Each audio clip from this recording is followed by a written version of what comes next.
ఇక varicose veins నుండి విముక్తి పొందండి. ఎవిస్ వాస్కులర్ సెంటర్ ఇప్పుడు మన KPHP లో గ్రాండ్ ఓపెనింగ్ ఏప్రిల్ 4వ తేదీన. త్వరలో లోక్సభ ఎన్నికలు జరగనున్న సంగతి తెలిసిందే. ఈ నేపథ్యంలో ఎలక్షన్ కమిషన్ ఎన్నికల కోడ్ కూడా విధించింది.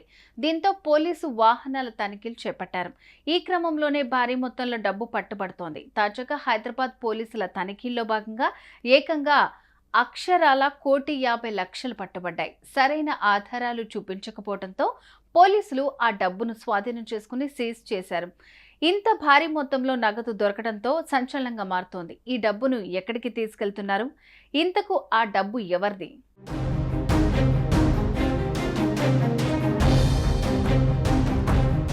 త్వరలో జరగనున్న లోక్సభ ఎన్నికల నేపథ్యంలో పోలీసులు చెక్ పాయింట్లు ఏర్పాటు చేసి వాహనాలను క్షుణ్ణంగా తనిఖీ చేస్తున్నారు.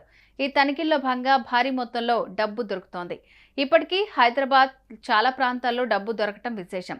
అయితే ఎన్నికల వేళ రాజకీయ నాయకులు డబ్బును ఒక చోట నుంచి మరో చోటకు తరలిస్తూ ఉంటారు.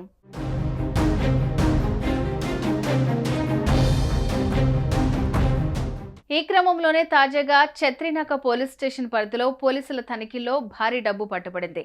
ఓ కారులో 3 బ్యాగుల్లో తరలివస్తున్న దాదాపు 1,50,00,000 పట్టుబడ్డాయి. అయితే ఆ వ్యక్తులు డబ్బుకు సంబంధించి సరైన ఆధారాలు చూపించకపోవడంతో పోలీసులు ఆ డబ్బుని స్వాధీనం చేసుకుని సీజ్ చేశారు. కాగా పోలీసుల తనిఖీల్లో భాగంగా ఇంత మొత్తంలో డబ్బు తరలించేందుకు ప్రయత్నం చేయడం ఇప్పుడు హాట్ టాపిక్ గా మారుతోంది. దీనిపై పోలీసులు కేసు నమోదు చేసుకుని దర్యాప్తు చేస్తున్నారు. ఈ డబ్బు ఎవరిది, ఎక్కడి నుంచి ఎక్కడికి తీసుకువెళ్తున్నారనే విషయాన్ని తెలుసుకునే పనిలో పడ్డారు పోలీసులు.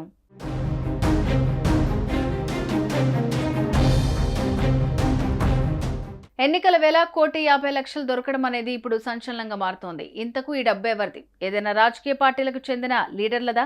అసలు ఇంత భారీ మొత్తంలో డబ్బును ఎక్కడి నుంచి ఎక్కడికి తీసుకెళ్తున్నారనే ప్రశ్నలకు సమాధానాలు రాబడుతున్నారు పోలీసులు. ఇలా పోలీసులు ఎక్కడ పడితే అక్కడ చెక్ పాయింట్లు పెట్టి వాహనాలను తనిఖీ చేస్తున్నారు. మీరు కూడా మీ డబ్బును తీసుకెళ్తే మాత్రం పోలీసులకు సరైన ఆధారాలు చూపించాలి. లేదంటే మీ డబ్బును కూడా ఇదిగో ఇలాగే సీజ్ చేసే అవకాశం ఉంటుంది. సుమన్ టీవీలో మీ పర్సనల్ అండ్ బిజినెస్ ప్రమోషన్స్ కోసం కింది నెంబర్కి కాంటాక్ట్ చేయండి.